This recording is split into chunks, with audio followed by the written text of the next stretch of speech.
is good, YouTube? Quinn Wade Basketball Analysis coming to you with a quick video. I wanted to let you guys know I got some new merchandise available, not just t-shirt anymore. I got different type of t-shirt, different type of shirts and logos that you can purchase on my spread shirt, and also hoodies now. We have expanded and added more to the channel and more merchandise for the brand. Thanks for supporting. It will be in the description and the links will be in the comment section below. Thanks for helping me and supporting the movement. Quinn Wade Basketball Analysis. I'm going. What is good, YouTube? Quinn Wade Basketball Analysis. Come to y'all with a quick video. We're going to talk about the Indiana Pacers, a team that a lot of people doubted. A lot of people felt like they didn't have enough. Their defense wasn't going to be good enough. They're going to be a borderline playoff team depending on how Victor Oladipo comes back this season and plays. And he hasn't been back yet. This man went out last year, missed the whole summer and the start of the season, and now we're almost to halfway through the season, and Oladipo has shown no real signs of being able to return back to the court. They did pick up T.J. Warren. They did pick up Malcolm Brogdon. They had bolstered their bench by a little bit, and Sabonis has been the most consistent guy. And if you would have told me coming into the season that Malcolm Brogdon wouldn't be an all-star, basically coming off what he did in Milwaukee, he really was a big reason why they had got up 2-0 against Toronto, and he was a good reason why they was able to beat the Celtics. His ability to pass, knock down the three, defend multiple positions, and just have high IQ to make great plays and great passes. And he's always a team first guy, not really a guy that's just going to try to go out there and get 50, a guy that just want to make the play and make sure they're playing the right way and the game is being ran at the tempo and the speed that they want it to be. But I was one of those guys that said, okay, Brogdon was a 50, 40, 90 guy, and he's going to get more opportunities because he don't have to give the ball to Giannis. There's no Oladipo. So you would think that Malcolm Brogdon would eat up those touches and those minutes until he comes back, and then they got to split it with them and the rest of the team. But Brogdon's scoring was great coming out the gate, but it didn't hold up. It went down. He has been battling injuries, and he has been able to stay on the court, but they still been able to win. And on top of that, he has to pass the ball to somebody, and he loves doing a pick and roll with Domantas Sabonis, where he can just get the ball, knock down the elbow jumper, or roll all the way to the rim and get a lob, or he can just drop it off or dump it off, and Sabonis will catch and finish around the rim.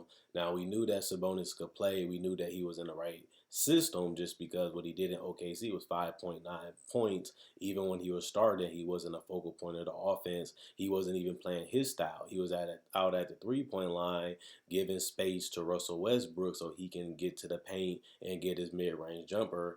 And that was never Sabonis' game coming into the league, and that was never his game that season. And he ended up getting gave up on and traded with Oladipo, who stepped his game up in Indy. But not only that, he ended up helping Oladipo's job be a lot better, and he was able to come off the bench. And a lot of people felt like he should have been Sixth Man of the Year because he did more than just score the basketball that season. He also was a great rebounder and passer, which he still has been able to do to this day. But another thing I will say is Sabonis is an all-star.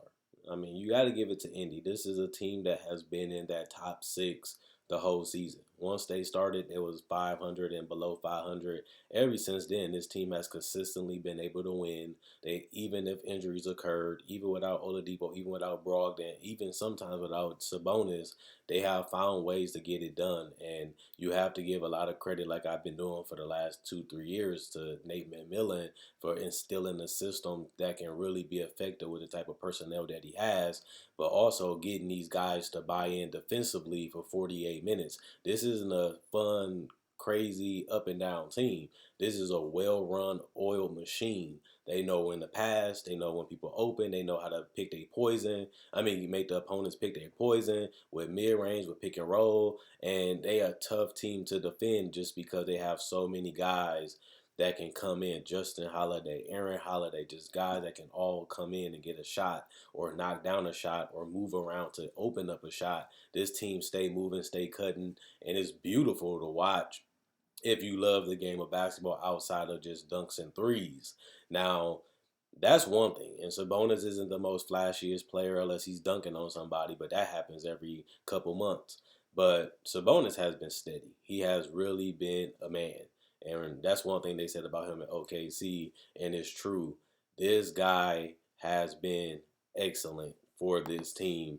And people said, can him and Miles Turner coexist? Can him and Miles Turner play together? They're going to have to pick him or Miles Turner. And so far, they have still kept Miles Turner and they still have started Sabonis. Last couple years, he was coming off the bench. Now he's starting with Sabonis, and I think it was smart just because you need somebody that can get a shot. So since you don't have Oladipo, the main guy that can do it is Brogdon and sometimes T.J. Warren, but he usually comes off screens and stuff or knock down spot up shots. And you need another person that can, punish switches, which Sabonis can do. He can take smaller defenders to the post and use his jump hook or his flip shot to get to the basket. And like I said, he gives you a guy that can set screens and do dribble handoffs. So Brogdon does his stop pop 15-footer. He does his stop pop three, and it's all opened up because Sabonis is setting excellent screens and allowing the players that they have to get a first step on their opponent, and that allows them to drive and dish or just get to the basket to the free throw line or dump it off to Sabonis or Turner for a mid range or a three, but also to get a dunk. So it's very impressive that Sabonis has only took 1.13 per game this season, and you look at his shots, he's shooting 13.7 field goals attempts a game, but he's still knocking them down at 51%. Not only that, he's still giving you 71% from the free throw line. He's giving you a career high 13.1 rebounds per game. He's also giving you a career high 4.1 assists, and he's also giving you a career high 17.5 points a game. And it's mainly because he is getting more opportunity and he is getting more touches, but he's also still staying efficient. He still is staying true to what he is as a player, and he still is getting down, boxing out, and getting rebounds at a high level, which is very, very important. And he has been a consistent scorer this whole season.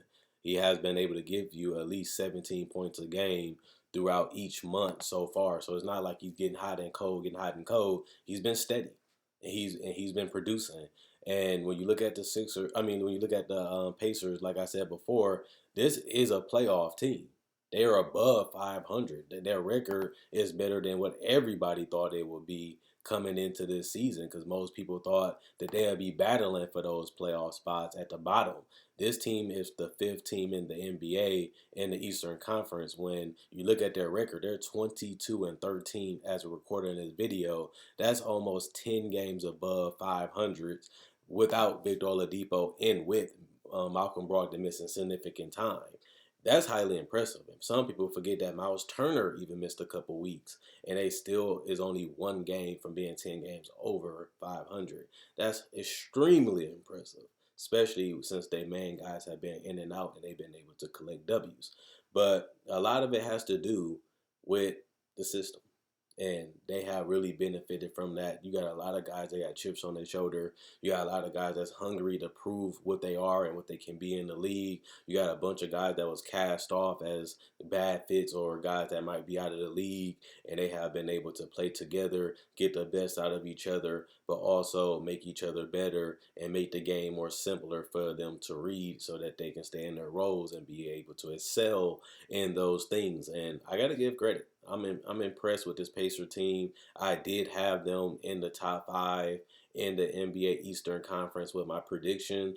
I don't know where they're going to land because that 2 through 6 is very, very close when it comes to wins and losses. So anything can happen. Any team can go on a win streak. Any team can get a major injury, and then they're still going to be the 6th seed at worst because the bottom of the East is so bad when it comes to being consistent at winning that they have such a huge cushion that it's going to be basically impossible for a lot of those teams to get into that 6th spot or higher as of right now. And I don't really see any of those teams getting that 6th spot outside of the teams that's already in that 1 through 6. So let me know what you guys think about Sabonis. Do you think Malcolm Brogdon should be the All-Star for the Pacers? Do you think it should be Sabonis? Do you think they should not have an All-Star at all, even though, like I said, they've been in the playoffs damn near the whole season? which is very impressive, despite what they've been going through with the injuries and guys being able to be new to the system and trying to fit other guys in and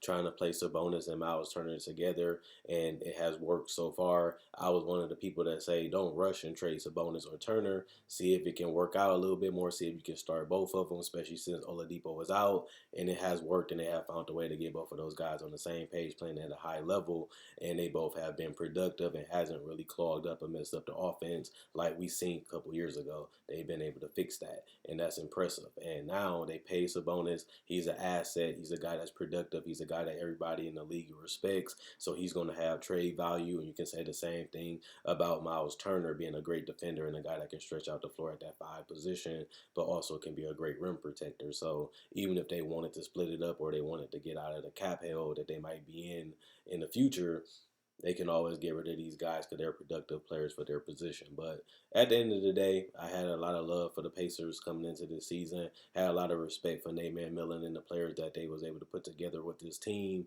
I still don't think they're a legitimate championship contender. We still have to see how Oladipo is going to be when he comes back and how long it's going to take him to get back healthy and be back to the old Oladipo, or at least 85% of that. But now it's just playing the wait and see game. There's nothing that we can really do but see if they can figure it out and get the job done, and seeing if they can be competitive in the playoffs with this type of unit and this type of team.